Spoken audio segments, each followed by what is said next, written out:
Hello everyone, welcome back to chemistry tips and tricks. तो आज हम लोग करेंगे स्टार्ट यहाँ पे halo alkane and halo arenes.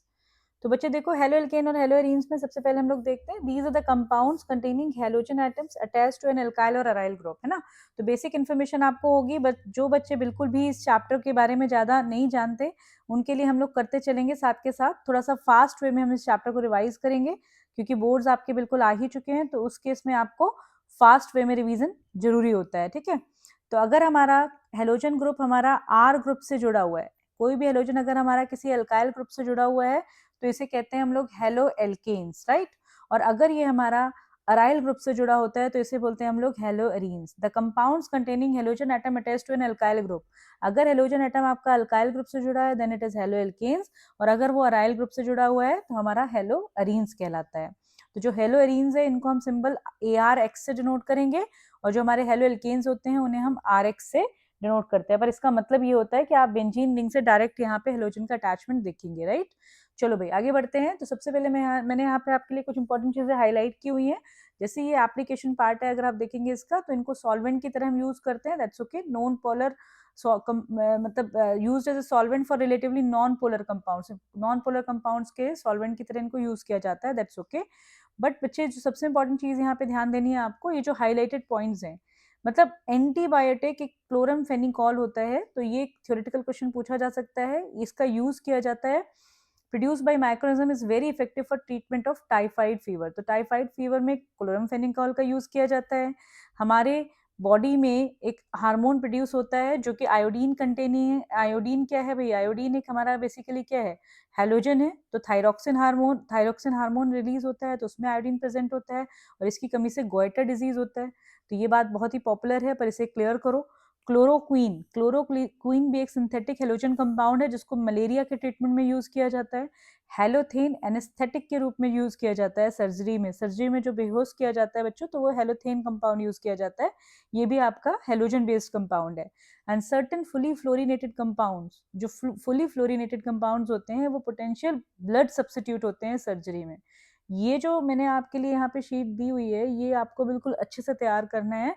ये आपके लिए बहुत जरूरी है। हो सकता है मैचिंग टाइप में क्वेश्चन बना दें, या फिर हो सकता है वो MCQs में इनमें से कोई भी एप्लीकेशन पार्ट डाल दें, तो इसको बिल्कुल भी इग्नोर नहीं करना है। अच्छे से इसे लर्न करो फॉर दिस बोर्ड्स, ओके।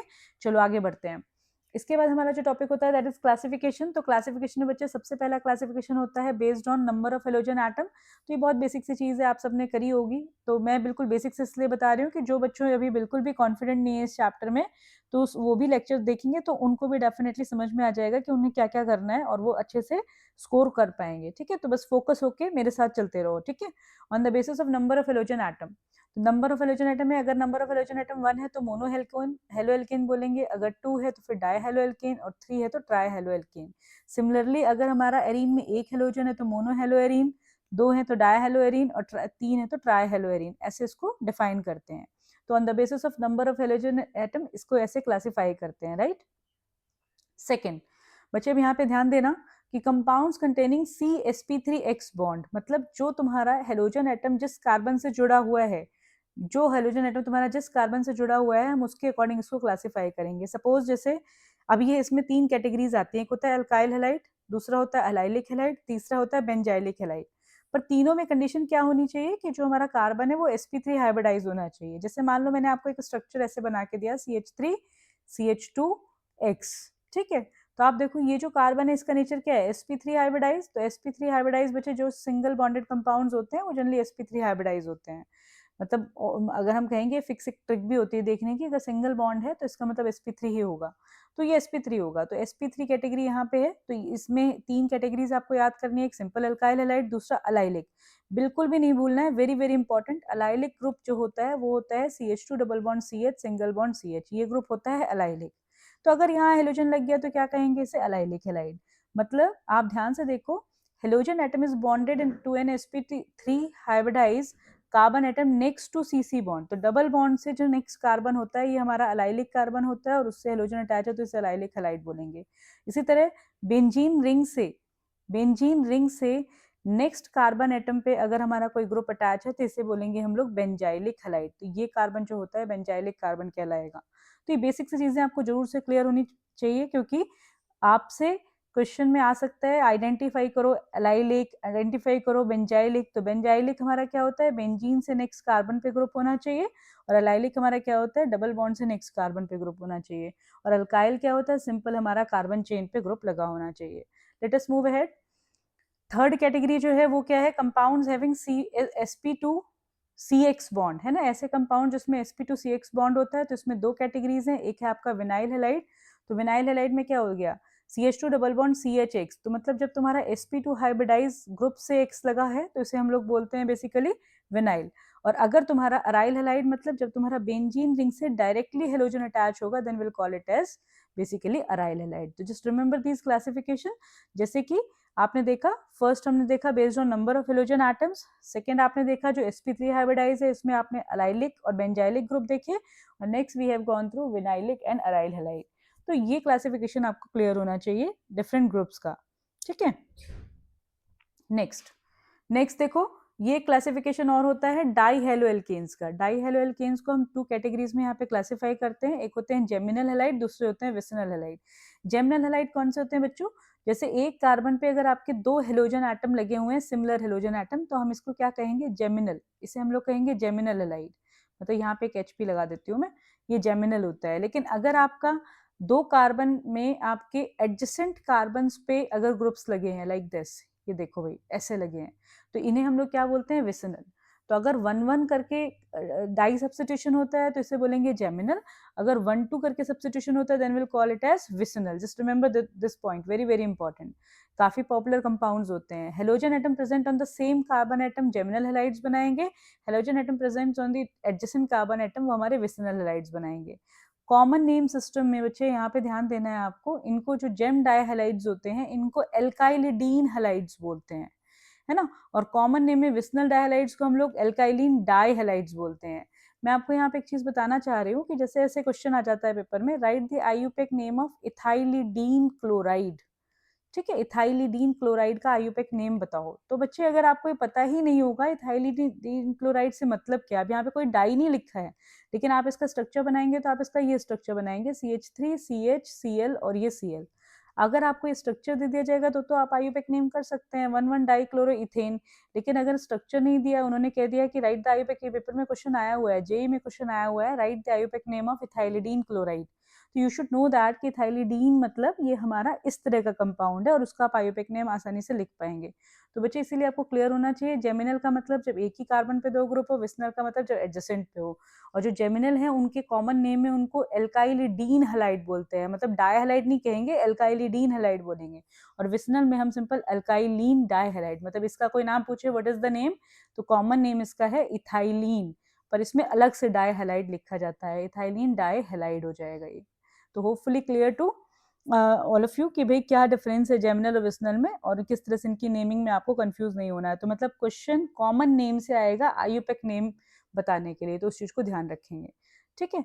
आगे बढ़ते हैं बच्चे, इसके बाद होता है नॉमेनक्लेचर। तो जब भी आप नॉमेनक्लेचर पढ़ें तो आपको कॉमन नेम्स को भी ध्यान देना है। जैसे बच्चे याद तो करते हैं पर कई बार कहते हैं मिथाइलिन क्लोराइड क्या है, तो मिथाइलिन क्लोराइड CH2Cl2 होगा, CHCl3 आपका क्लोरोफॉर्म होता है, CHBr3 आपका ब्रोमोफॉर्म होगा, CCl4 क्या है आपका कार्बन टेट्राक्लोराइड है। तो आपको इन चीज़ों को ध्यान में रखते हुए काम करना है कि ये नहीं कि भाई खाली नॉमेनक्लेचर बेसिक सीखना है। तो होपफुली आपको नॉमेनक्लेचर आता होगा। मैं भी कुछ क्वेश्चंस आपको करा देती हूँ। अगर आपको बच्चे कहीं दिक्कत है, ये टेबल मैंने सिर्फ इसलिए लगाई है कि आपको इन नाम को देखो कंफ्यूज नहीं होना। विनाइल क्लोराइड है ना, ये हमारा क्या है, अलाइल ब्रोमाइड। अभी हमने देखा था अगर डबल बॉन्ड से डायरेक्ट ग्रुप होगा तो विनाइल है, ये हमारा अलाइल ग्रुप है। तो ये टेबल्स आपको जरूर से देख के जाने, कहीं कोई कंफ्यूजन आपको नहीं होना चाहिए। नियो, सेकेंडरी, टर्शरी, ये सारे ग्रुप्स आपको क्लियर होने चाहिए। अगर आपको नॉमेनक्लेचर में दिक्कत है बच्चे तो कमेंट बॉक्स में मैसेज करना, तो मुझे वहाँ पे उसके लिए आपके लिए सेपरेट एक वीडियो शेयर करनी पड़ेगी। अदरवाइज क्या होता है कि अब हमारे पास इतना समय नहीं है कि हर चैप्टर का हम अलग अलग करके नॉमेनक्लेचर में टाइम लगाएं, क्योंकि नॉमेनक्लेचर बेसिक वे में तैयार किया जाता है। नेक्स्ट, आइसोमेरिज्म में भी यहाँ से क्वेश्चन आता है। तो आइसोमेरिज्म में आपका एग्जाम्पल दिया हुआ है, इसे आप अच्छे से करो। C5H11Br, इसकी आपको आइसोमर्स बनाने हैं। तो बच्चे आप ध्यान दो, 5 कार्बन की चेन ले लो, 1 2 3 4 5 कार्बन की चेन है। अब हम पहले यहाँ पे Br लगाना शुरू करते हैं। तो इसी स्केलेटन में तुम्हारे पास क्या पॉसिबिलिटी है, 1 2 3 4 5, तो 5 में तुम्हारा 2 पे Br भी हो सकता है, 1, 2, 3, 4, 5 और यहाँ पे 3 पे भी तुम्हारा बी आर हो सकता है। तो 3 तो तुम्हारे इसी केस में पॉसिबल है। इसके बाद हमने चेन यहाँ पे छोटी कर ली, चेन छोटी कर लेंगे तो हमारे कितने पॉसिबल है, एक बार बी आर मैंने 1 पे लगा दिया, ठीक है, जितने डिफरेंट हाइड्रोजन होते हैं उतनी बार लग सकता है, एक बार बी आर मैंने यहाँ पे लगा दिया। फिर तीसरा केस हमारे पास क्या आ जाएगा, हमने एक बार बी आर यहाँ पे लगा दिया, और चौथा केस हमारा क्या आ जाएगा, जिसमें हमने एक बार बी आर यहाँ पे लगा दिया, राइट। तो इस तरह से 4 पॉसिबिलिटीज इसकी हैं। अब हमने कार्बन चेन और छोटी कर ली, तो कार्बन चेन और छोटी करके हमने यहाँ पे 3 कार्बन की चेन करी, तो ये सारा आपका सिंपल सेम सा ग्रुप बन रहा है। तो इस केस में तुम्हारे पास एक ही बी आर यहाँ पे पॉसिबल होगा। तो ये इस तरह से इसके 8 आइसोमर्स पॉसिबल हैं। तो 8 आइसोमर्स की आप प्रैक्टिस करो अच्छे से, इनकी नेमिंग देखो and you will get the right answer. आपको इसको कॉन्सेप्चुअली देखो, हमने यहाँ पे देखा कि C5 की केवल 3 ही पॉसिबिलिटी थी। एक तो ये बन सकता है, अगर मैं कहूँ C5H12 के कितने आइसोमर्स है, तो पहले ये क्लियर होना चाहिए। तो एक 5 कार्बन की चेन हो सकती है, चेन आइसोमर, एक 4 कार्बन की चेन आइसोमर हो सकती है, और एक 3 कार्बन की हो सकती है। अब हमें क्या देखना है, केवल डिफरेंट हाइड्रोजन देखने हैं। तो यहाँ पे 1 लग सकता है, यहाँ पे 2 लग सकता है, यहाँ पे 3 लग सकता है। या इस केस में देखेंगे तो 1, 2, 3, 4 पोजिशन है। इस केस में देखेंगे तो केवल सारे ही सेम है, तो एक ही पोजीशन है। तो इस तरह हम डायरेक्ट निकाल लेंगे कितने आइसोमर्स पॉसिबल हैं। Let us move ahead. Very important बच्चे, ये जो कंसेप्ट है इट्स क्वाइट इंपॉर्टेंट। इसमें देखो क्या करना है आपको, इसमें अगर हम लोग देखें तो जैसे आपको पता चलेगा कि FClBrI, आपको पता है नीचे की तरफ जाने में साइज जो होता है वो आपका बढ़ता है ना। ग्रुप में नीचे की तरफ ये सारे एलोजन एटम्स हैं, साइज नीचे की तरफ इंक्रीज कर रहा है, यहाँ तक जा रहे हैं, तो हमारा साइज क्या हो रहा है, बढ़ रहा है। तो जब साइज इंक्रीज करता है तो बॉन्ड लेंथ क्या होगी, बॉन्ड लेंथ भी आपकी इंक्रीज करेगी, बॉन्ड लेंथ भी इंक्रीज करेगी। और बॉन्ड स्ट्रेंथ और बॉन्ड लेंथ में क्या रिलेशन होता है, तो बॉन्ड स्ट्रेंथ जो होती है बच्चे, वो हमारी क्या होती है, इन्वर्सली प्रोपोर्शनल होती है बॉन्ड लेंथ के, राइट। वो बॉन्ड लेंथ के आपके इन्वर्सली प्रोपोर्शनल होती है, रिमेंबर दिस पॉइंट। तो सबसे पहली बात, अगर मैं नीचे की तरफ जाऊं तो मेरा साइज बढ़ रहा है, तो देखो क्या हो रहा है, ये इंक्रीज कर रहा है एज इट इज, बिल्कुल करेक्ट है, इसमें कोई एनोमलस बिहेवियर नहीं है। और बॉन्ड स्ट्रेंथ देखेंगे तो सबसे ज्यादा किसकी है, एफ की, फिर इसकी, फिर Cl, और फिर Br, और फिर हमारा I। तो हमारा ये रेगुलर ऑर्डर है, there is no anomalous behaviour. तो मतलब नीचे की तरफ जा रहे हैं तो हमारा यहाँ पे बॉन्ड लेंथ इंक्रीज कर रही है और बॉन्ड स्ट्रेंथ डिक्रीज कर रही है। अब हम जनरली डाइपोल मोमेंट जो होता है उसको हम कंपेयर करते हैं। डाइपोल मोमेंट हमारा किससे रिलेटेड होता है, ये हमारा बेसिकली पोलैरिटी के बारे में बताता है, पोलैरिटी के, ठीक है, पोलर के। और पोलैरिटी हमारी किस पे डिपेंड करती है, इलेक्ट्रो निगेटिविटी पे डिपेंड करती है। हम लोग देखते हैं इलेक्ट्रोनिगेटिविटी को बेसिकली बताता है, कितना मोर इलेक्ट्रोनेगेटिव है मोर पोलर हो जाता है। तो जनरली अगर मैं आपसे क्वेश्चन पूछूं कि FClBrI में कौन सा सबसे ज्यादा, किसका डाइपोल मोमेंट सबसे ज्यादा होना चाहिए, तो हमारे अकॉर्डिंग आंसर हमारा आना चाहिए इट इज मोर इलेक्ट्रोनेगेटिव। तो इसका ऑलमोस्ट हमारा ज्यादा होना चाहिए as per our answer. But बच्चे यहाँ पे ध्यान दो, मैं हमेशा बच्चों को बताती हूँ कि ध्यान देना होता है। आप देखो यहाँ पे जो क्लोरो है ना, क्लोरो मतलब, या अगर हम क्लोराइड की बात करें तो हमारे अकॉर्डिंग सबसे ज्यादा फ्लोरो का होना चाहिए, लेकिन एक्सपेरिमेंटल डेटा के अकॉर्डिंग जो आता है इफेक्ट वो किसका आता है, क्लोरो ग्रुप का आता है। तो डाइपोल मोमेंट में यहाँ पे आपको ध्यान रखना है, ये देखो ये ऑर्डर तो ठीक है, अगर तुम देखोगे तो सबसे ज्यादा किसका है, CH3Cl का, इसके बाद किसका है, CH3F का, इसके बाद किसका है, CH3Br, और फिर हमारा यहाँ पे आएगा CH3I। तो ये चीज आपको नोटिस करनी है यहाँ पे, ठीक है। तो ये ध्यान देना, मैंने कई बार बच्चों को बताया हुआ था कि यहाँ से क्वेश्चन आएगा। अभी लेटेस्ट इन्होंने 2 बार ये क्वेश्चन यहाँ से पूछा हुआ है, जिसमें इन्होंने पूछा हुआ है एक तो ऑर्डर में लगाओ या फिर इसको हाईएस्ट बताना है। तो ये आपने ध्यान देना है कि Cl जो होता है ये एबनॉर्मल बिहेवियर शो करता है, और यहाँ पे इसका डाइपोल मोमेंट सबसे ज्यादा आता है। चलो भाई आगे बढ़ते हैं। इसके बाद बच्चे हमने जैसे बेसिक देखा कि नेचर ऑफ CX बॉन्ड क्या है, इसके बाद हमें यहाँ पे देखना होता है मेथड्स ऑफ प्रिपरेशन। तो मेथड्स ऑफ प्रिपरेशन हम 3 कैटेगरीज में अंडरस्टैंड करेंगे, फ्रॉम एल्कोहल्स, फ्रॉम हाइड्रोकार्बन्स और हेलोजन एक्सचेंज रिएक्शन। 3 कैटेगरीज पहले दिमाग में रखो कौन कौन सी है, एल्कोहल से बनाना है, हाइड्रोकार्बन से बनाना है और हेलोजन एक्सचेंज रिएक्शन से बनाना है। तो देखो पहला एल्कोहल से स्टार्ट करते हैं। तो ये सबसे पॉपुलर रिएक्शन जो आपको बार बार बताया जाता है, आपको एल्कोहल चैप्टर में भी पढ़ना होगा, ल्यूकास टेस्ट। ल्यूकास टेस्ट हम लोग यहाँ पे यूज करते हैं। और ल्यूकास टेस्ट बच्चे क्या होता है, ये जो रिएजेंट है ये हमारा ल्यूकास रिएजेंट है, ZnCl2 और HX। ये इसका सबसे इंपॉर्टेंट चीज क्या है, it is used to distinguish between primary, secondary and tertiary alcohols. इनको डिस्टिंग्विश करने में इसको यूज किया जाता है, just remember this point. Tertiary सबसे ज्यादा रिएक्टिव होते हैं, अल्कोहल फिनॉल ईथर में भी आप ये चीज सीखते हैं। ये अगर हम इसमें जैसे हमारा क्लियर सोल्यूशन होता है, लेकिन जैसे हम रिएजेंट डालते हैं तो ये इमीडिएटली गेट्स टर्बिड, ये क्या हो जाता है, टर्बिड हो जाता है। टर्बिड का मतलब धुंधला सोल्यूशन हो जाता है, ठीक है। और ये हमारा after 5 to 10 minutes, after 5 to 10 minutes होगा ये टर्बिड, सेकेंडरी अल्कोहल है तो। और अगर हमारे पास प्राइमरी अल्कोहल है, जैसे हमने उसमें लुकास एजेंट डाला, तो वो हमारा नॉट एट रूम टेम्परेचर, ये रूम टेम्परेचर पे होता ही नहीं है, रूम टेम्परेचर पे ये होगा ही नहीं। तो ये आपको डिस्टिंग्विश फीचर पता होना चाहिए कि अगर आपका जो सोल्यूशन आपने डाला वो इमीडिएटली डिस्टिंग्विश हो गया तो प्राइमरी अल्कोहल होता है, और अगर आपका जो मतलब 5 से 10 मिनट के बाद हो गया तो वो आपका सेकेंडरी होता है, और अगर हो ही नहीं रहा तो वो टर्शरी होता है, मतलब अगर नहीं हो रहा तो प्राइमरी होता है। तो पहली चीज हम यहाँ पे प्रिपरेशन सीख रहे हैं, तो पहला तो इसमें प्रिपरेशन में अल्कोहल में यही ल्यूकास टेस्ट दिया गया जो काफी पॉपुलर है, आपको अल्कोहल फिनॉल ईथर में भी पढ़ना होगा। सेकेंड देखो बच्चे, यहाँ पे जो सेकेंड कैटेगरी है इसमें देखो सिंपली इन्होंने क्या दिया हुआ है, इन्होंने यहाँ पे सिंपली बताया हुआ है कि और डिफरेंट वेज में हम कैसे करते हैं। तो ये बच्चे सिंपल रिएक्शंस है, जैसे मान लो मेरे पास यहाँ पे अल्कोहल है, तो अल्कोहल मेरे पास है तो मैंने इसको ऐसे तैयार करना है सिंपली कि अगर मैंने इसकी रिएक्शन PCl3 से की, अगर मैंने इसकी रिएक्शन PCl5 से की, अगर मैंने इसकी रिएक्शन SOCl2 से की, तो हम एक साथ एक फ्लो चार्ट बना के इसको याद कर सकते हैं। और अगर हमने इसकी रिएक्शन X2 रेड फॉस्फोरस से की, तो यही सारी रिएक्शंस यहाँ पे दी गई हैं, इनको एक साथ तैयार करो। PCl3 से करेंगे तो भी RCl बनेगा, PCl से बाय से तो भी RCl बनेगा, इससे भी मैंने करा तो भी RCl बनेगा, इससे भी करेंगे तो भी हमारा RX बनेगा। व्हाट इज डिफरेंट हेयर, तो यहाँ पे हमारे बाई प्रोडक्ट्स हमें ध्यान देने होते हैं। तो जो PCl3 होता है उसमें हमारा H3PO3 बाई प्रोडक्ट बनता है, PCl3 से करेंगे तो H3PO3 बनेगा, PCl5 से करेंगे तो बच्चे यहाँ पे POCl3 और HCl बनता है, रिमेंबर दिस पॉइंट। तो ये बनता है इसमें बाई प्रोडक्ट। SOCl2 से करेंगे तो हमारा SO2 और HCl बनता है। ये रिएक्शन हमारी वैसे ही पॉपुलर है क्योंकि इसमें हमारी जो बाई प्रोडक्ट है वो गैस होती है और इजीली स्केप हो जाते हैं। तो प्योर हमारा बनाने का ये मेथड होता है और सबसे ज्यादा पॉपुलर मेथड होता है SOCl2। और रेड फॉस्फोरस X2, ये मेथड क्या होता है बच्चे, इससे हम यहाँ पे जो X बनाते हैं जनरली, ये हमारा Br और I बनाने का होता है। Br2 और I2 बनाने के लिए अगर हमें अल्काइल ब्रोमाइड्स बनाना है और अगर या फिर हमें आयोडाइड बनाना है तो हम इस मेथड को ज़्यादा यूज़ करते हैं, तो ये चीज़ ध्यान रखने की है, ठीक है। तो ये सारी बात यहाँ पे बताई गई है। ये एक रिएक्शन यहाँ पे ROH वाली है, तो ये भी ध्यान देना है कि जब हम NaVr से करते हैं तो हमारा ये बनता है, लेकिन अगर हम यहाँ पे Ki के साथ रिएक्शन करते हैं तो ये नहीं बनेगा, क्योंकि Ki के साथ जो हमारा ये रिएक्शन नहीं हो पाती है। इसका रीजन क्या होता है, जो H2SO4 होता है वो स्ट्रॉन्ग ऑक्सीडाइजिंग एजेंट होता है, और स्ट्रॉन्ग ऑक्सीडाइजिंग एजेंट होने की वजह से ये Ki को जो HI बनता है उसको ऑक्सीडाइज कर देता है किसमें, I2 में, तो फिर हमारा वो रिएक्शन आगे नहीं कर पाता। क्लियर होनी चाहिए आपके बात। तो देखो यहाँ पे हाईलाइट करके दिया गया है कि among these method reaction with thionyl chloride SOCl2 is preferred since byproducts are gases and are easily escaped from the reaction medium. For the preparation of alkyl bromide and iodide, alcohols are treated with bromine and iodine in presence of red phosphorus. ये भी ध्यान देना है आपको। जैसे chloro बनाने के लिए तो आपके पास PCl3 PCl5 वाला मेथड है, तो जो BR3 होते हैं और PI3 होते हैं वो अनस्टेबल होते हैं, तो इसीलिए हम लोग ये वाला रेड फॉस्फोरस और X2 वाला मेथड को यूज करते हैं यहाँ पे।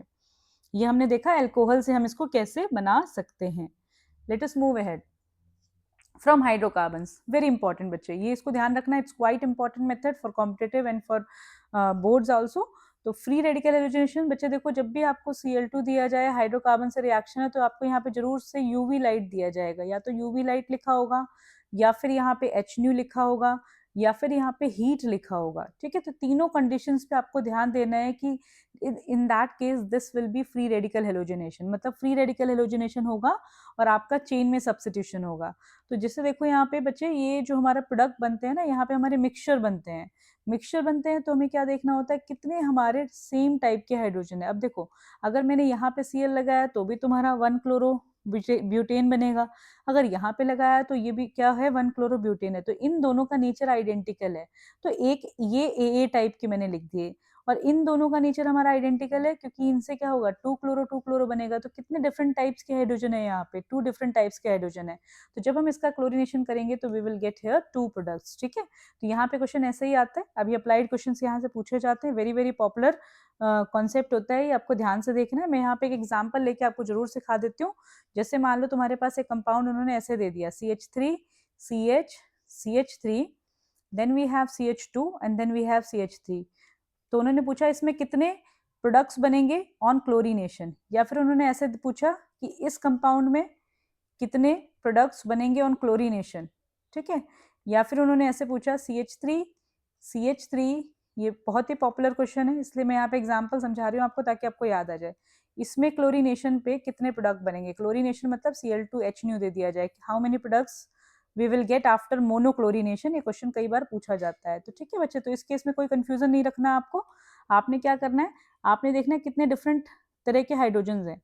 अब यहाँ करेंगे तो हमारा क्या बनेगा, 1 बनेगा, 1 क्लोरो, और यहाँ पे करेंगे तो हमारा 2 क्लोरो बनेगा, और यहाँ अगर ये वाला H हटाया तो हमारा 3 क्लोरो बनेगा, और यहाँ पे अगर हमने हटाया तो हमारा बनेगा, यहाँ पे हमारा जो भी है 3 क्लोरो नहीं बट अगर 2 क्लोरो बनेगा, डिपेंडिंग ऑन द नेम, मतलब ये डिफरेंट है और ये दोनों का नेचर सेम है। तो कितने प्रोडक्ट्स बनेंगे, 4 प्रोडक्ट्स बनेंगे।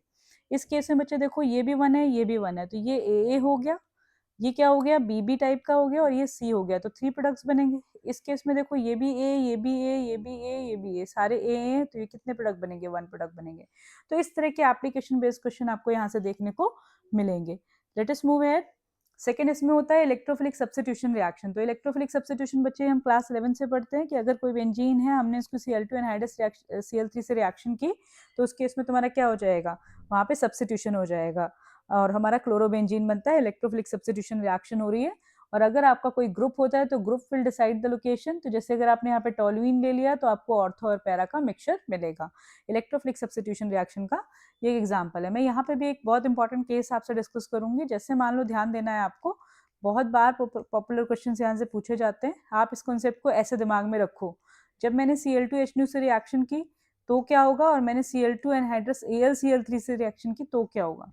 तो आप समझो, इस केस में ये इलेक्ट्रोफिलिक सब्स्टिट्यूशन रिएक्शन है, इस केस में ये फ्री रेडिकल सब्स्टिट्यूशन रिएक्शन है। Now it is free radical substitution reaction. तो दोनों में डिफरेंस क्या है, दोनों में डिफरेंस ये है कि जब हमारा फ्री रेडिकल होगा तो चेन में सब्स्टिट्यूशन होगा, मतलब product will be like that, और जब हमारा इलेक्ट्रोफिलिक सब्स्टिट्यूशन होगा तो हमारा क्या होगा, ऑर्थो और पैरा प्रोडक्ट बनेंगे, मतलब यहाँ पे सब्स्टिट्यूशन रिंग में होगा। ठीक है, तो इस चीज को ध्यान रखना है, ये दोनों कॉन्सेप्ट में कंफ्यूजन नहीं होना चाहिए। तो आपको क्लैरिटी होनी चाहिए कि कब हमारा इलेक्ट्रोफिलिक सब्स्टिट्यूशन है, कब हमारा फ्री रेडिकल सब्स्टिट्यूशन है। नेक्स्ट बच्चे, सैंड-मेयर्स रिएक्शन। ये कई जगह आपके साथ नेम रिएक्शन में डिस्कस होती है। मैंने भी कई जगह इसको डिस्कस किया है ऑलरेडी नेम रिएक्शंस के लेक्चर में, तो आपको इसको ध्यान से देखना है। तो ये आपका एक पॉपुलर मेथड होता है। पहले हम लोग यहाँ पे क्या करते हैं, बेसिकली हम एनिलीन हमने लिया हुआ है, इसको हम डाइजोटाइज कर देते हैं, डाइजोनियम सॉल्ट बनाते हैं NaNO2HX के साथ। बहुत ही पॉपुलर नेम रिएक्शन है, क्लियर होनी चाहिए। And this process is known as diazotization.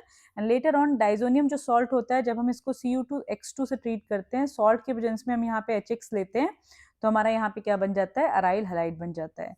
And this reaction is known as Sandmeyer's reaction. Sandmeyer's reaction तो बच्चे यही है, लेकिन हम इसे यहाँ से इसलिए यूज कर रहे हैं, ये डाइजोटाइजेशन क्यों यूज कर रहे हैं, क्योंकि ये अनस्टेबल होता है, ये बना बनाया नहीं मिलता, तो हमें पहले इसको से बनाना होता है और फिर फाइनली हम रिएक्शन करते हैं। तो ये भी हमारी सैंड-मेयर्स रिएक्शन है। तो ये नेम रिएक्शन आपको यहाँ पे इसी चैप्टर में तैयार हो जानी चाहिए। सैंड-मेयर रिएक्शन हमारा हेलो अरीन्स बनाने का एक मेथड होता है, जिससे हम क्लोराइड, क्लोरोबेंजीन, ब्रोमोबेंजीन बना सकते हैं। कॉपर के सॉल्ट यहाँ पे यूज किए जाते हैं।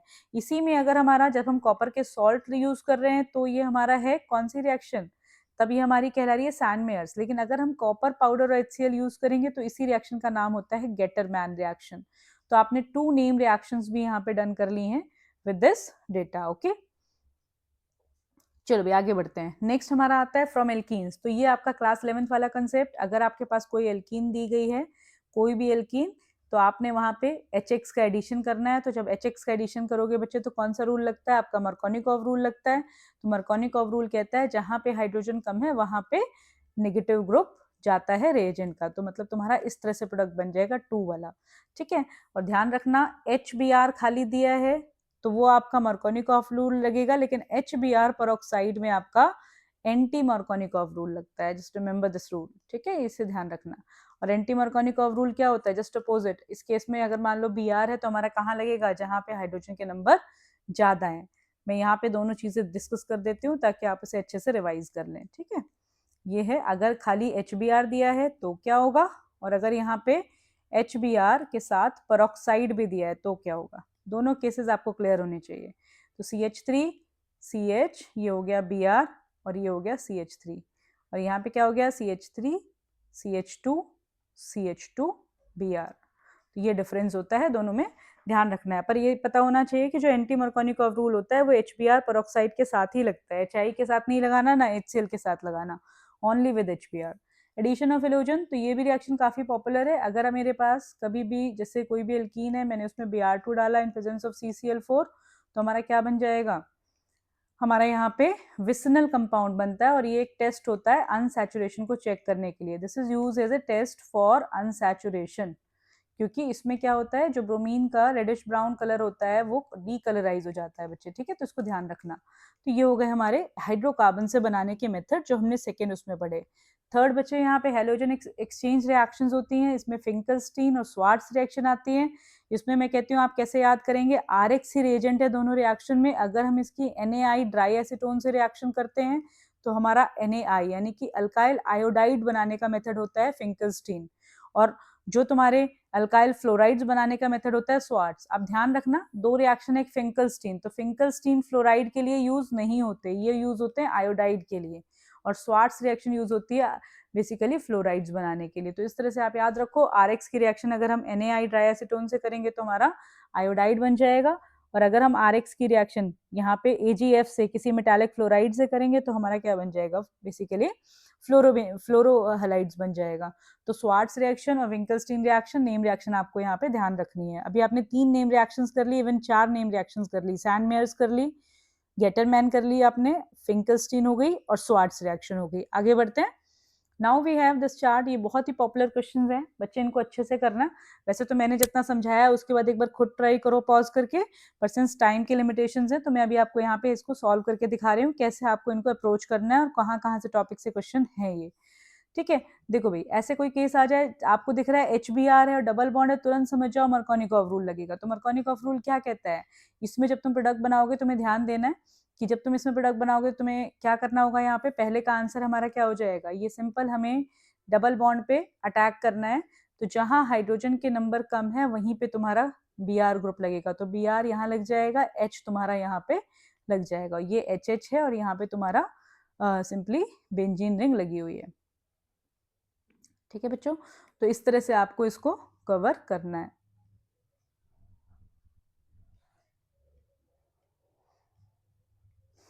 ठीक है।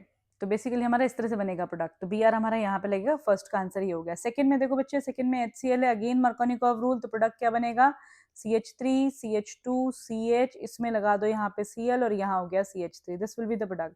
और नेक्स्ट में आपका पेरोक्साइड है, तो सिंपल सा थर्ड प्रोडक्ट क्या बन जाएगा आपका इस केस में, तो ये रिंग है आपकी, रिंग के साथ यहाँ पे इन्होंने दिया है CH2। अगर आपकी ऑर्गेनिक केमिस्ट्री बच्चे आपको समझ में आ गई ना, तो बिलीव मी इससे आसान क्वेश्चंस आपको नहीं लगेंगे, इसलिए इसको अच्छे से समझो और इसे करो। तो ये क्या बन गया, पेरोक्साइड हमारा बन गया। यहाँ सब्स्टिट्यूशन इसलिए है बिकॉज यहाँ पे एंटी मरकोनिकॉव रूल लगाया। ये देखो OH लगा हुआ है, SOCl2 डाल रहे हैं, तो हम पर हमारा सिंपल है, कोई भी हेलाइड है, अल्काइल मतलब साइक्लोहेक्साइल हेलाइल बेसिकली ग्रुप लगा हुआ है, तो यहाँ पे Cl लग जाएगा।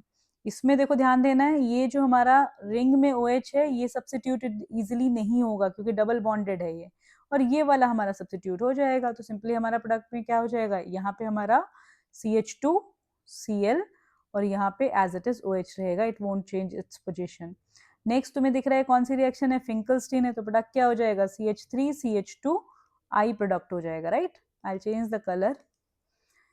नेक्स्ट देखो बच्चे, इसको ये क्वेश्चन इंपॉर्टेंट है, इसमें बच्चे काफी कंफ्यूज होते हैं। देखो यहाँ पे Br2 हीट, जब भी आपको Br2 हीट यूवी लाइट दिखाई दे रहा है, आप समझ जाओ यहाँ पे क्या होगा, इस केस में यहाँ पे मैं इसका आंसर यहाँ लिखूंगी, फ्री रेडिकल सब्स्टिट्यूशन होगा। और फ्री रेडिकल सब्स्टिट्यूशन में यहाँ पे इन्होंने इथाइल ग्रुप लिया हुआ है, तो सेकेंडरी पोजिशन जहाँ पे सेकेंडरी फ्री रेडिकल बनेगा वो हमारा एज ए मेजर प्रोडक्ट बनेगा।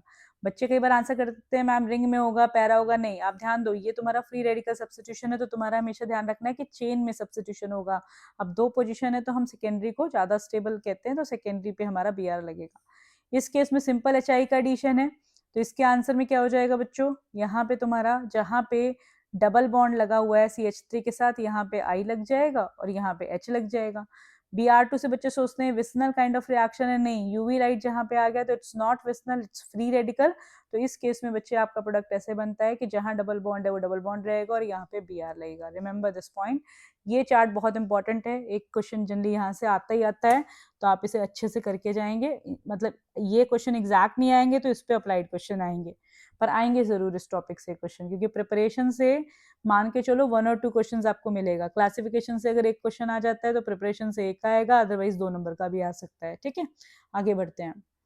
Next we have boiling point. Last year मैंने बच्चों को बहुत ज़्यादा इंपॉर्टेंट बताया था ये टॉपिक कि इसको आपको अच्छे से करके ही जाना है, और बिल्कुल यहाँ से क्वेश्चंस देखने को मिले थे बच्चे। इसके लिए आपको सिंपल एक चीज़ याद रखनी है, इसको मैं हमेशा कहती हूँ, आप सिंपल ये कॉन्सेप्ट दिमाग में रखो, boiling point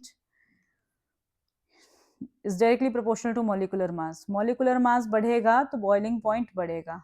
it is inversely proportional to branching. ठीक है, ये ब्रांचिंग के इनवर्सली प्रोपोर्शनल है, मतलब ब्रांचिंग बढ़ेगी तो ये कम हो जाएगा। It is directly proportional to hydrogen bonding. ये 3 चीजें अगर आपको पता है, आप कभी भी इनके क्वेश्चन को गलत नहीं करेंगे। जैसे मान लो तुमसे पूछा जाए CH3Cl, CH3Br, CH3I, तो आप देख रहे हैं इसमें मॉलिकुलर मास किसका ज्यादा है, आई का, फिर Br का, फिर Cl का, तो यही ऑर्डर होगा। ये फ्लोट, ये यहाँ पे बार डायग्राम दिखाया गया है, इसमें यही दिखाया गया है, CH3X इन्होंने यहाँ पे लिया हुआ है, और ये X में यहाँ पे रेड क्लोराइड्स है, ब्लू ब्रोमाइड्स है और आयोडाइड्स है। तो क्या हो रहा है, ये इंक्रीज कर रहा है। इस तरह देखो, इसमें अगर हम कंपेयर करें, रेड में ही जब तुम्हारा, अब इस रेड वाले पार्ट को ही देखना है खाली आपको, रेड वाला ही अगर पार्ट देखो तो तुम जब कार्बन के नंबर बढ़ाओगे तो भी तुम्हारा ये इंक्रीज कर रहा है। देखो यहाँ पे कार्बन नंबर कम है, जैसे जैसे कार्बन के नंबर बढ़ रहे हैं तो बॉइलिंग पॉइंट आपका इंक्रीज कर रहा है। एक कोई भी बार डायग्राम आप लेके समझ सकते हैं। ये मैं इंपॉर्टेंट कहूंगी क्योंकि यहाँ बच्चे कंफ्यूज होते हैं, और यहाँ पे आपको ध्यान रखना है क्योंकि इसमें बहुत ही थोड़ा सा अंतर है। मेल्टिंग पॉइंट कभी पूछा जाता है तो हमेशा ध्यान रखना है कि मेल्टिंग पॉइंट सिमेट्री पे डिपेंड करता है, तो जो पैरा होता है, मोर सिमेट्रिकल स्ट्रक्चर होता है, तो पैरा का सबसे ज्यादा होगा। लेकिन अगर मैं बॉइलिंग पॉइंट की बात करती हूँ तो बॉइलिंग पॉइंट बच्चे ऑर्थो का सबसे ज्यादा होता है, ऑर्थो का सबसे ज्यादा होता है बॉइलिंग पॉइंट और पैरा। और ये डेटा वाइज क्वेश्चन है, इसे अच्छे से तैयार करो। मेटा उसके बाद यहाँ पे दिया गया है पैरा और फिर ये मेटा, तो इसको अच्छे से याद रख लेना है क्योंकि एनसीईआरटी का डेटा के अकॉर्डिंग चलना है। कभी कभी इसे इक्वल भी कह देते हैं, पर अभी आपको जो डेटा है उसके अकॉर्डिंग देखना है। तो आपका सबसे पहले बॉइलिंग पॉइंट में क्या आ रहा है, आपका ऑर्थो आ रहा है, उसके बाद तुम्हारा यहाँ पे पैरा आ रहा है, और फिर ये इक्वल और लगभग बराबर भी है, फिर हमारा यहाँ पे आ रहा है मेटा। तो ये हमारा आ रहा है बॉइलिंग पॉइंट का ऑर्डर। और बेसिकली मेल्टिंग पॉइंट में क्या हो रहा है, मेल्टिंग पॉइंट में सबसे ज्यादा किसका होगा, पैरा का, और फिर हमारा क्या आ रहा है, ऑर्थो, और फिर हमारा क्या आ रहा है, मेटा। तो ये चीज आप याद रख सकें कि दोनों में मेटा तो पीछे ही है। ठीक है, दोनों में मेटा का तो कमी है मेल्टिंग और बॉइलिंग पॉइंट में, पर ये काफी इंपॉर्टेंट है बच्चे, इसको ध्यान से करना है। Let us move ahead. Solubility. तो सॉल्युबिलिटी में बच्चे आपको क्या पढ़ना है, आपको पता होना चाहिए जो अल्काइल हैलाइड्स होते हैं वो पोलर होते हैं, तो हमें लगता है कि वाटर में सॉल्युबल होने चाहिए, पर ये वाटर में इनसॉल्युबल होते हैं, इसीलिए मैंने हाईलाइट करके पॉइंट दिया हुआ है। क्योंकि देखो, जो एनर्जी रिक्वायर्ड होती है ब्रेक करने में वाटर मॉलिक्यूल के बीच में जो हाइड्रोजन बॉन्ड है वो बहुत ज्यादा होती है जितना हमारा वाटर हैलाइड इंटरेक्शन से एनर्जी रिलीज होगा, इसीलिए प्रोसेस ही कम फेवरेबल होती है। However haloalkane dissolve in organic solvent. Haloalkanes किस में डिसॉल्व हो जाते हैं, ऑर्गेनिक सॉल्वेंट में, because the intermolecular interaction between haloalkane and organic solvent molecule have same strength as in the separate haloalkane and solvent molecules. ठीक है, तो ये बात ध्यान रखनी है। हमें लगता है कि होना चाहिए वाटर में, पर वाटर में इनसॉल्युबल है, लेकिन ऑर्गेनिक सॉल्वेंट में सॉल्युबल है। वही चीज है, जो इंटरैक्शन है वो डिपेंड करता है कितनी एनर्जी रिलीज हो रही है, तो वही वाला कॉन्सेप्ट यहाँ पे डिस्कस किया गया है। आगे बढ़ते हैं। डेंसिटी। तो बच्चे डेंसिटी केवल मॉलिक्यूलर मास से आपको रिलेट करनी है, जैसे नंबर ऑफ कार्बन बढ़ेंगे, नंबर ऑफ कार्बन बढ़ते ही डेंसिटी बढ़ जाएगी, या हम कह सकते हैं मॉलिक्यूलर मास से डायरेक्टली रिलेटेड है, मॉलिक्यूलर मास बढ़ेगा तो डेंसिटी बढ़ जाएगी। ठीक है, तो तीनों फिजिकल प्रॉपर्टीज आपको क्लियर होनी चाहिए। इसके बाद बच्चे जो केमिकल रिएक्शंस आती हैं हेलो एल्केन और हेलो एरीन्स की, ये मैंने यहाँ पे एक चार्ट बना दिया है। सिंपली ये बताना चाह रही हूँ मैं आपको कि आपको इस तरह से पहले पूरे चैप्टर की समरी करनी है। समरी करने का मतलब है आपने इन चीजों को दिमाग में रखना है कि इस चैप्टर में एक्चुअली है क्या क्या, अभी तक हमने क्या किया है, जरा सा फटाफट से रिकॉल करो। सबसे पहले हमने क्लासिफिकेशन किया, फिर हमने नॉमेनक्लेचर किया, फिर हमने प्रिपरेशन करी, और प्रिपरेशन हमने 2 कैटेगरीज में करी है। मेजर कैटेगरीज इसमें क्या थी, ROH से करी, और फिर हमने किससे करी, हाइड्रोकार्बन में 4 मेथड्स पढ़े। ठीक है, इसको रिवाइज करते हैं, इस तरह से रिएक्शंस को दिमाग में बिठाते हैं। और आफ्टर दैट हमने यहाँ पे हेलोजन एक्सचेंज रिएक्शन देखी, जिससे भी हम एल्काइल आयोडाइड बनाते हैं, एल्काइल आयोडाइड और एल्काइल फ्लोराइड्स बनाते हैं, ठीक है, क्योंकि वो जनरली नॉर्मल मेथड से नहीं बनती। तो ये हमने प्रिपरेशन में देखा, फिर हमने इसकी 3 प्रॉपर्टीज देखी। अब हमारा फाइनल चैप्टर में जो हमें करना है वो करना है कि कौन कौन से केमिकल रिएक्शन हेलो एल्केन्स के हैं, कौन कौन से केमिकल रिएक्शन हेलो एरीन्स की हैं। तो पहली चीज हम यहाँ पे बच्चे ये याद रखते हैं कि न्यूक्लियोफिलिक सब्स्टिट्यूशन रिएक्शन होता है। पहले तो आपको इसको अच्छे से दिमाग में अच्छे से लर्न करो कि तुम्हें पता है कि एक रिएक्शन हेलो एल्कीन्स की पहली हम कैटेगरी पढ़ेंगे न्यूक्लियोफिलिक सब्स्टिट्यूशन, जिसमें हम पढ़ते हैं SN1 और SN2 के बारे में बोर्ड्स के लिए, और फिर हमारी एलिमिनेशन रिएक्शन है, फिर रिएक्शन विद मेटल्स है। यही चीजें हम एग्जैक्टली पढ़ेंगे हेलो एरीन्स में। तो हम जैसे यहाँ पे न्यूक्लियोफिलिक सब्स्टिट्यूशन डिटेल में पढ़ेंगे, तो यहाँ पे भी न्यूक्लियोफिलिक सब्स्टिट्यूशन ही पढ़ते हैं पहली रिएक्शन। दूसरी रिएक्शन यहाँ पे एलिमिनेशन थी, तो यहाँ पे सेकेंड रिएक्शन आती है इलेक्ट्रोफिलिक सब्स्टिट्यूशन, क्योंकि जहाँ एरोमेटिक सिस्टम आ जाएगा वहां पे क्या आ जाएगा आपका, एरोमेटिक सिस्टम आते ही आपका सिंपली वहां पे इलेक्ट्रोफिलिक सब्स्टिट्यूशन रिएक्शन आ जाती है। और थर्ड हमारा है रिएक्शन विद मेटल्स, तो ये हमारा कॉमन है। तो इस तरह से आपका चैप्टर कंप्लीट होगा।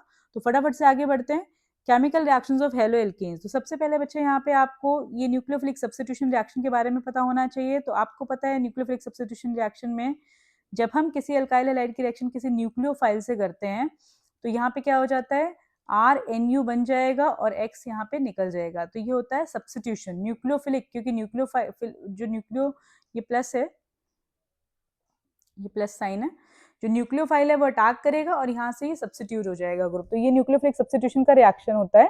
तो बच्चे यहाँ पे देखो डिफरेंट कैटेगरीज दी हुई हैं। जैसे मान लो आपने RX की रिएक्शन NaOH से की, KOH से की, तो क्या बनेगा प्रोडक्ट। इसमें बच्चे आपको ये 4 चीजें अच्छे से याद रखनी है, KCN, AgCN, KNO2 और AgNO2, ये 4 चीजें अच्छे से याद रखनी है। जैसे मेरे पास RX है और इसकी रिएक्शन अगर मैं KCN से करूंगी, तो KCN से करने पे यहाँ पे बनता है RCN, लेकिन यही रिएक्शन अगर मैंने AgCN से की तो मेरा प्रोडक्ट बन जाएगा RNC।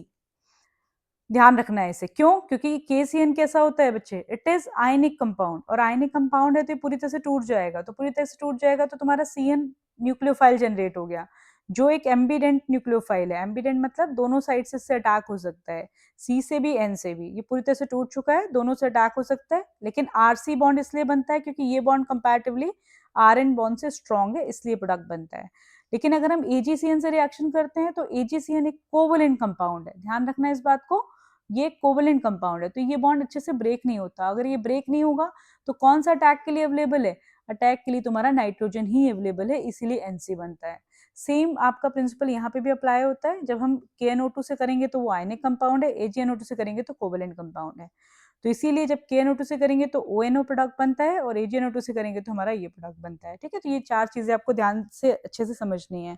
इसके बाद बच्चों देखो, यहाँ पे आपको करना होता है SN1। तो SN1 रिएक्शन की अगर मैं बात करूँ तो SN1 रिएक्शन में देखो सिंपली आपको कुछ इंपॉर्टेंट पॉइंट्स ध्यान रखने हैं, क्योंकि ये फास्ट रिवीजन क्लास चल रही है, तो मैं बहुत डिटेल में नहीं जा रही, पर मैं हाँ आपको रिवाइज करा रही हूँ, आपको रिवीजन में ये चीजें अच्छे से क्लियर होनी चाहिए।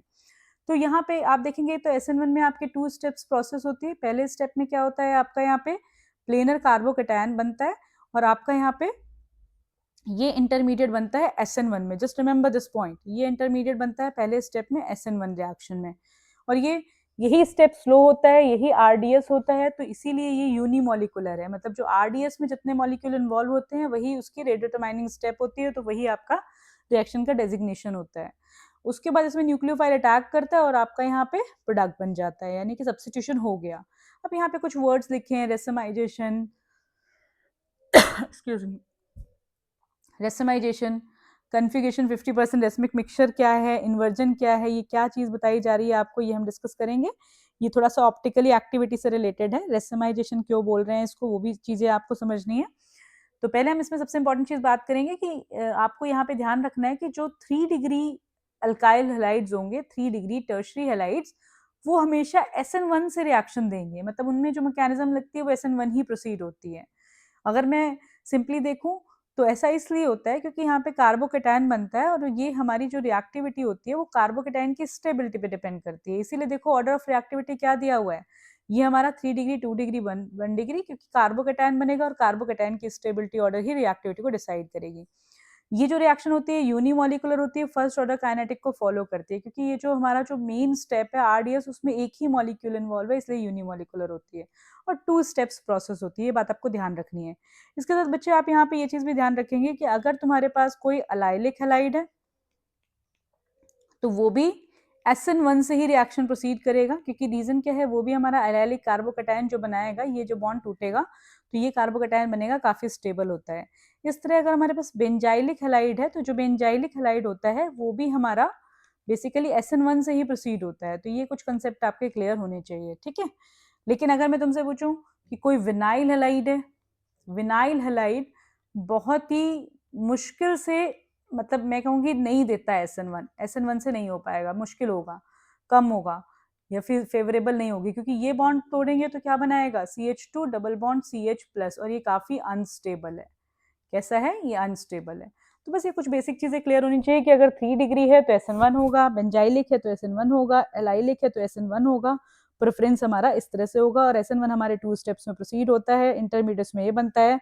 अभी रेसमाइजेशन, इसकी क्या बात है भाई, रेसमाइजेशन का मतलब क्या होता है, जैसे मान लो कोई ऑप्टिकली, अगर मान लो ये तीनों ग्रुप अलग अलग हैं, B और C, और जब इसमें न्यूक्लियोफाइल आके अटैक करेगा कार्बोकैटायन पे, तो वो यहाँ से भी अटैक कर सकता है, वो प्लेनर मॉलिक्यूल है, वो यहाँ से भी अटैक कर सकता है, तो दोनों साइड से करेगा। तो हमारा अगर ये ऑप्टिकली एसिमेट्रिक कार्बन एटम है तो हमारे 2 केसेस बनेंगे, एक कन्फिग्रेशन में तुम्हारा यहाँ पे NU लग गया और एक कन्फिग्रेशन में तुम्हारा यहाँ पे NU लग गया।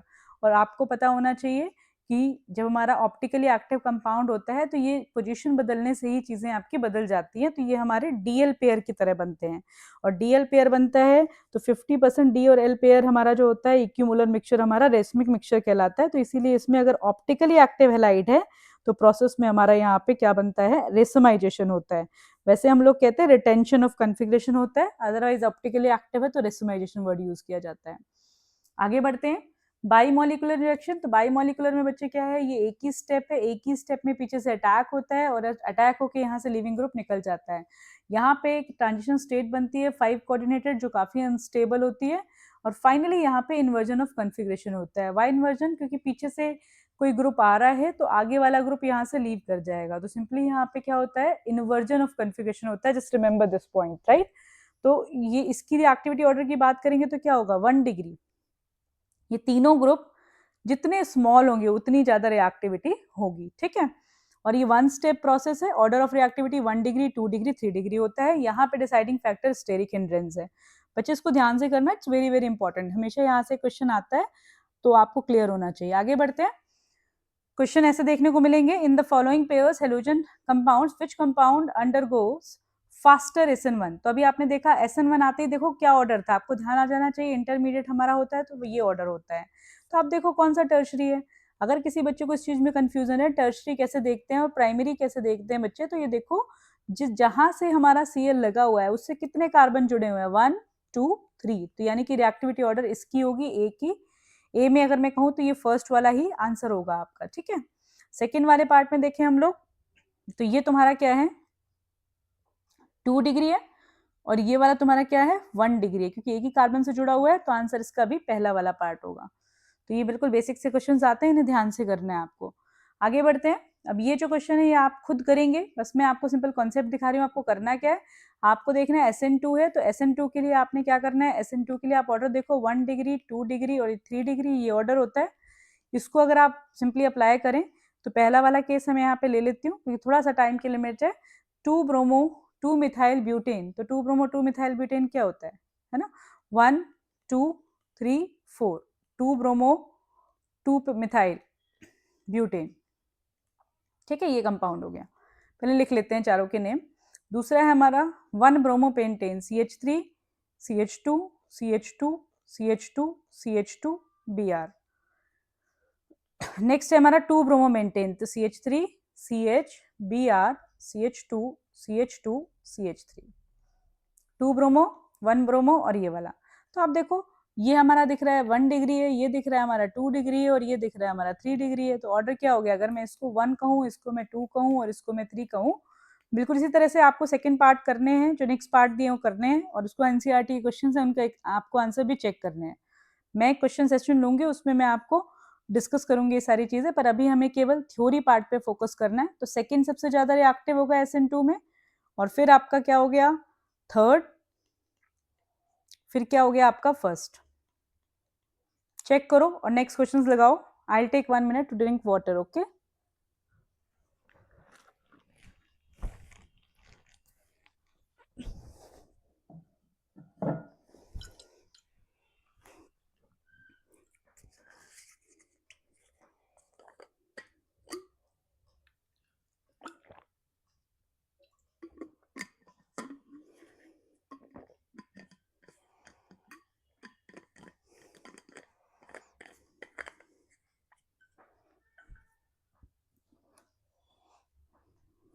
चलो भाई करते हैं start.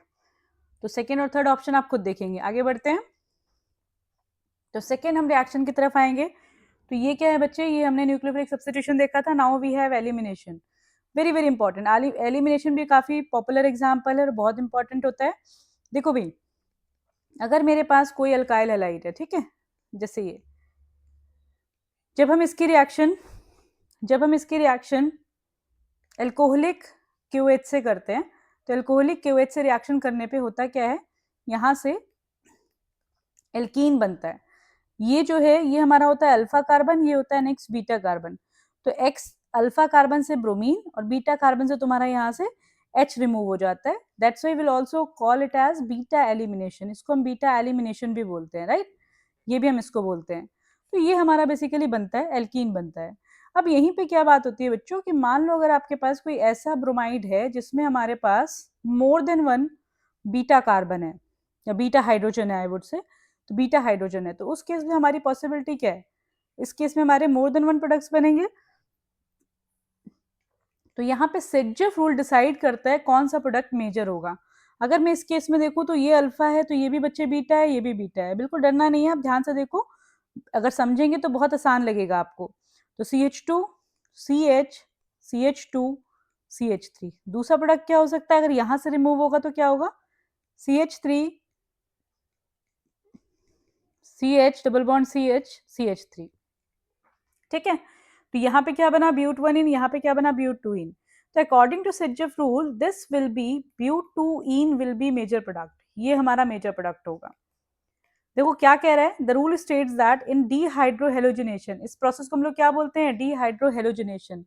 The reaction if there is possibility of formation of more than one alkene, the preferred product is that alkene which contains greater number of alkyl group attached to doubly bonded carbon atom।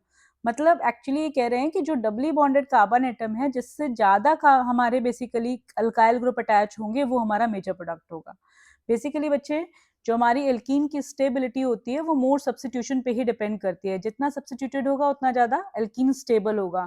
तो actual में हम इसको ऐसे define करते हैं कि इन dehydrohalogenation reaction अगर दो से ज्यादा एक से ज्यादा पॉसिबिलिटी है तो वो एल्कीन मेजर प्रोडक्ट होती है जहाँ पे डबली बॉन्डेड कार्बन से greater number of alkyl group attach होते हैं, तो this will be major product. तो कभी कभी इसका मेजर प्रोडक्ट का क्वेश्चन आता है, तो जैसे आपका ये एनसीईआरटी का क्वेश्चन है 1 ब्रोमो 1 मिथाइल साइक्लोहेक्सिन, मैं एक ही एग्जांपल लेके यहाँ पे बता रही हूँ, रेस्ट ऑफ द क्वेश्चंस आपके लिए हैं।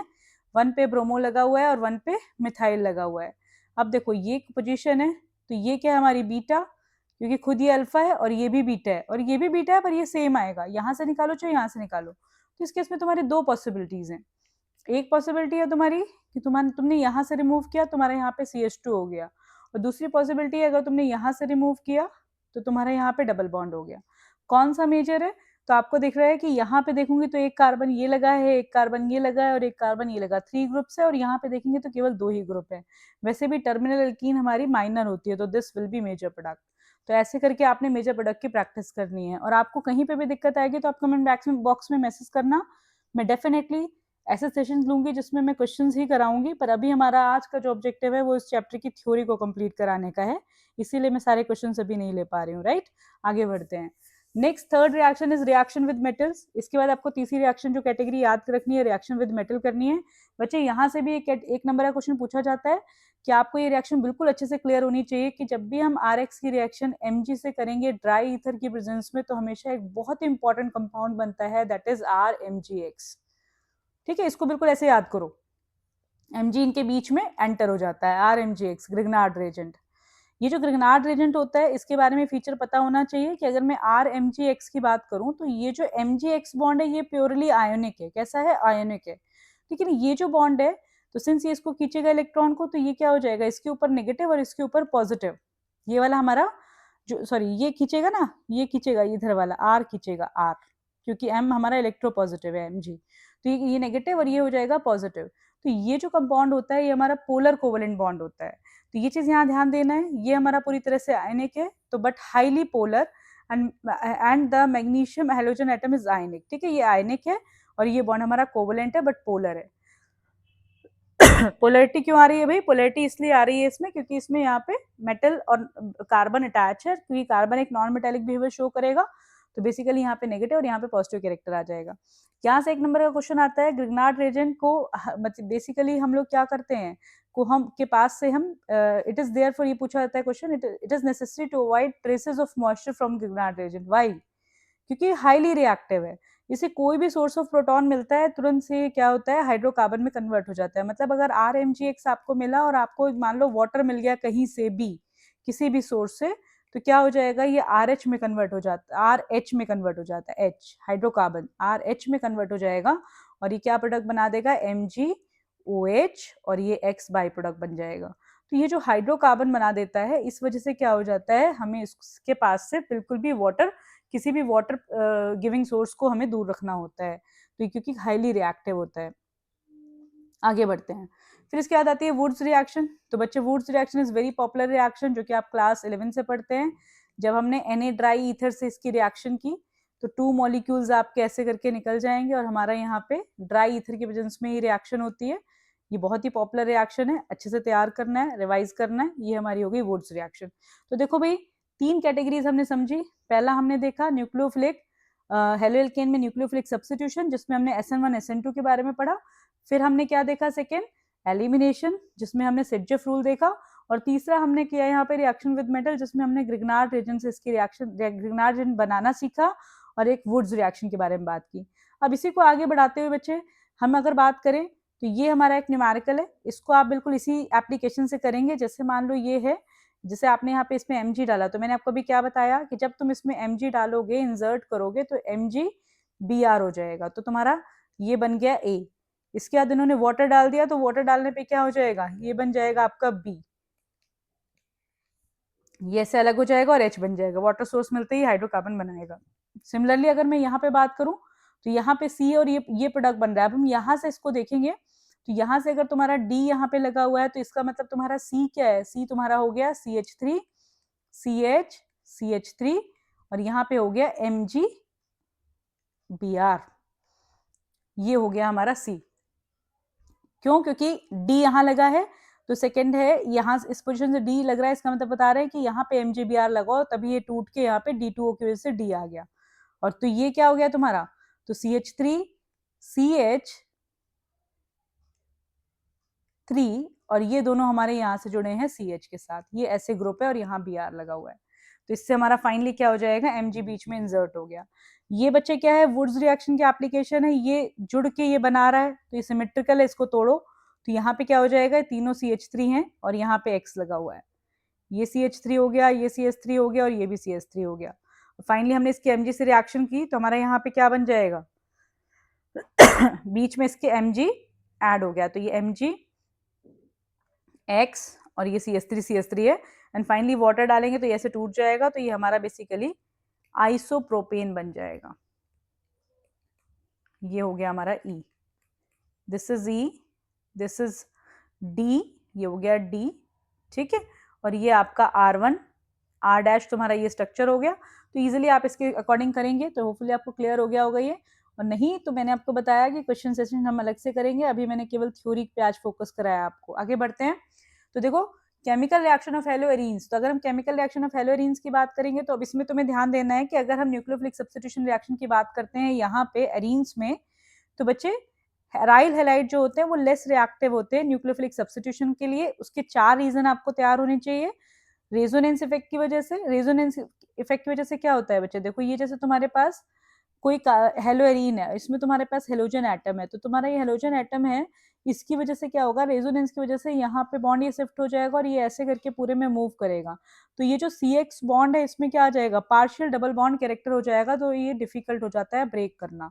तो रेजोनेंस की वजह से यहाँ पे पार्शियल डबल बॉन्ड कैरेक्टर आ जाता है CX बॉन्ड में, तो इसीलिए डिफिकल्ट होता है। तो इसीलिए एराइल हैलाइड्स में न्यूक्लियोफिलिक सब्स्टिट्यूशन कम होता है as compare to alkyl halides.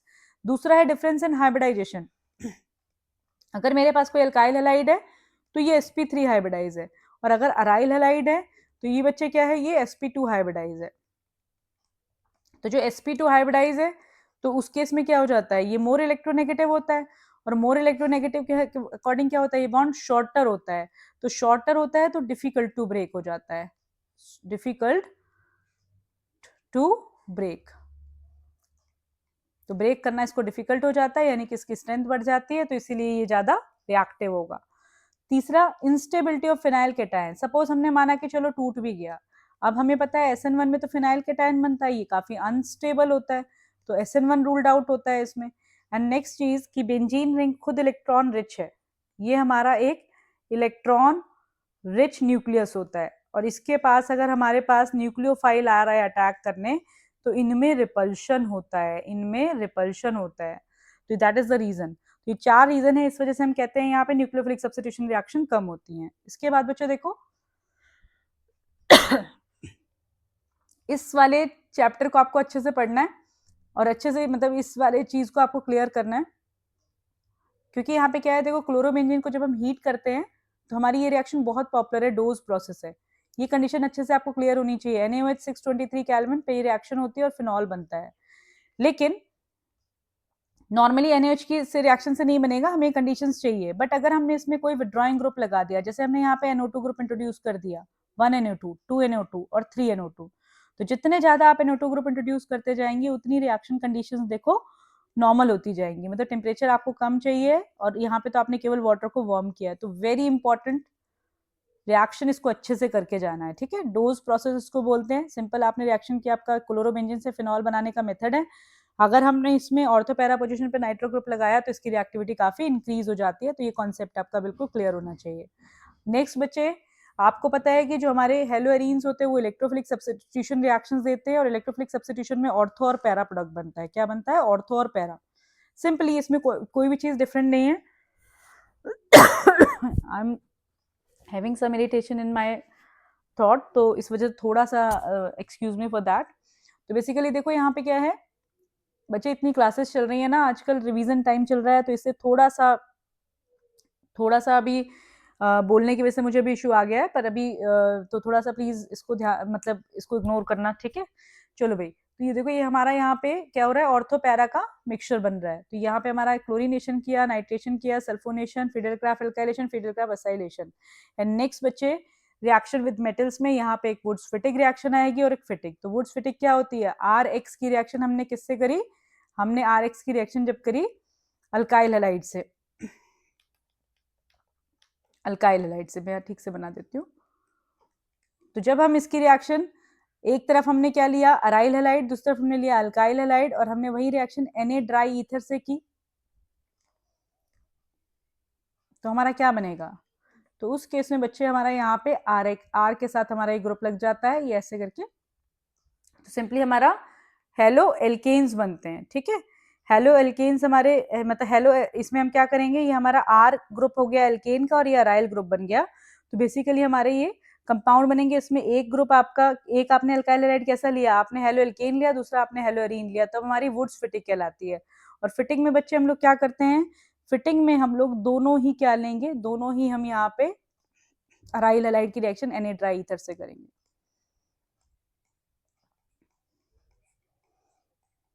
Dry ether से करेंगे।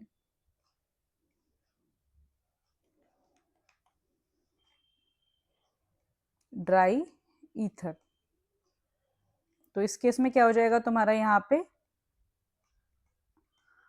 अरीन्स बन जाएगा, ठीक है बच्चे।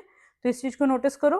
तो सिंपली इसमें क्या है कि जब हमने यहाँ पे अल्काइल हैलाइड लिया, दूसरा हमने एक अराइल हैलाइड लिया, तो हमारा क्या बनता है, इस तरह का कंपाउंड बनेगा जिसमें तुम्हारा सब्स्टिट्यूटेड अरीन्स बनते हैं। तो उस केस में हमारा क्या हो जाएगा, ये वुड्स फिटिक है। अगर हमारे बाइफिनाइल्स बनेंगे तो हमारा क्या हो गया, ये फिटिक रिएक्शन है। तो बच्चे इस तरह आपने तीनों रिएक्शंस देखी। तो 3 कैटेगरी इसमें भी थी, एक न्यूक्लियोफिलिक सब्स्टिट्यूशन थी जिसमें आपने देखा ये लेस होता है, दूसरा आपने यहाँ पे ये स्पेशल केस देखा कि अगर हम विड्रॉइंग ग्रुप लगाएंगे तो कैसे रिएक्टिविटी इसकी बेसिकली बढ़ रही है, और फिर आपने इलेक्ट्रोफिलिक सब्स्टिट्यूशन जो आप क्लास 11 से पढ़ते हैं उसको ध्यान देना है कि ऑर्थो पैरा प्रोडक्ट ही बनेगा। देन जो वुड्स देखी थी उसका वुड से नेक्स्ट फॉर्म कि अगर हम एरोमेटिक सिस्टम के साथ करेंगे तो Wurtz Fittig and Fittig reaction. इसके बाद बच्चे यहाँ पे कुछ थ्योरेटिकल टॉपिक है, जैसे पॉली हेलोजन कंपाउंड्स। तो poly halogen compounds extra topic है, इसमें आपको इन टॉपिक्स को अच्छे से देख लेना है और इसको स्क्रीनशॉट ले लेना है। डाइक्लोरोमीथेन, मिथाइलिन क्लोराइड इसको बोलते हैं, इसको यूज एज ए सॉल्वेंट की तरह किया जाता है, पेंट रिमूवर की तरह किया जाता है, प्रोपेलेंट इन एरोजोल की तरह यूज किया जाता है। तो इसके कुछ यूजेस दिए हैं यहाँ पे। क्लोरोफॉर्म ट्राइक्लोरोमिथेन होता है, ये भी सॉल्वेंट की तरह यूज किया जाता है, या ये पॉइंट सबसे ज्यादा इसमें इंपॉर्टेंट है। तो major use of chloroform is the production of freons, freons बनाने में इसको यूज करते हैं।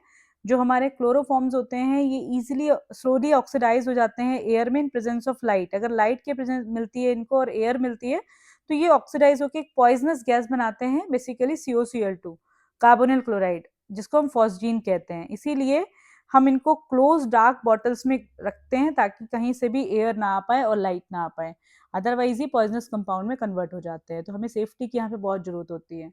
नेक्स्ट हमारा CCl4, इनको हम as a basically aerosol propellant की तरह यूज करते हैं और ये सॉल्वेंट की तरह भी यूज किए जाते हैं। फ्रेयॉन्स आपको पता है ये बहुत ज्यादा रेफ्रिजरेशन में यूज किए जाते थे और ये काफी ज्यादा स्टेबल होते हैं, एक्सट्रीमली स्टेबल होते हैं, अनरिएक्टिव होते हैं, नॉन टॉक्सिव होते हैं, इनका बेनिफिट होता है। लेकिन ये ओजोन लेयर डिप्लीशन हो रहा है, इसलिए अब इसका यूज अवॉइड करने लग गए हैं, क्योंकि ओजोन लेयर डिप्लीशन में फ्री रेडिकल जनरेशन में इनका रोल आ रहा है सामने। ठीक है, नेक्स्ट हमारा DDT, ये एक इंसेक्टिसाइड है जिसका यूज वैसे इंडिया में बैन है, फिर भी कहीं ना कहीं चलता ही है, लेकिन ये इंसेक्टिसाइड है। आपको DDT के स्ट्रक्चर के बारे में पता होना चाहिए, तो इस तरह से इसका स्ट्रक्चर होता है। इसको याद करने की मैं एक छोटी सी ट्रिक बता देती हूँ। जैसे आपको पता है एक कंपाउंड होता है क्लोरल, CH3CHO।